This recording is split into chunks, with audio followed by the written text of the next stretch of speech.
Kwanza tumshukuru Mungu tulipata matokeo mazuri, lakini kubwa ni kwamba mechi haikuwa rahisi, ilikuwa mechi ngumu.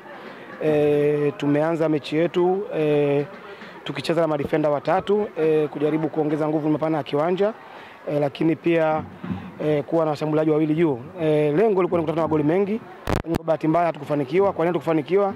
Tulikuwa na pesi ya chini sana kipindi cha kwanza, labda kutokana na opponent ambao walivyokuwa wametulazimisha kucheza katika pesi ya chini. Second half tumeweza kubadilisha mfumo mzima na tukajaribu kubadilika. Kikubwa ambacho tumefaidika sasa ni kasi ya mchezo, ingawa pia bahati mbaya hatukupata magoli mengi kama ambavyo tulikusudia kupata magoli mengi, lakini yote kwa yote mechi ilikuwa nzuri na tumepata picha au sehemu ya kujiangalia. Kwanza tuna faida baadhi ya wachezaji watakuwa wamerejea, lakini pia tuna faida baadhi ya wachezaji pia watapata muda wa kurecover na kufanya mazoezi na wenzao, kwa sababu kuna baadhi ya wachezaji hawakupata muda wa kufanya mazoezi na timu kabisa. Kwa hiyo kuna changamoto nyingi zilizopo kwenye timu yetu kwenye mechi ya leo, lakini pia tunaamini kwamba tunaongeza mechi ya ugenini lazima tuwe bora zaidi ya hivi ambavyo tumekuwa. Kimsingi ni kwamba wachezaji wanafahamu umuhimu wa hii mechi. Kwa hiyo kazi yetu kubwa ni kuhakikisha kwamba sisi tunaweza kujipanga vizuri na kupata matokeo mazuri. Tuna faida baadhi ya wachezaji wanarejea, Winnie Gerald atarejea, na uwezekano wa Clara kuwepo pia ni mkubwa. Kwa hiyo maana yake ni kwamba timu itaongezeka nguvu na naamini tutafanya vizuri mechi ya marudiano. Hapana, kwetu sisi mechi ni bila kwa sababu na ufahamu ubora wa Ethiopia wakiwa kwao.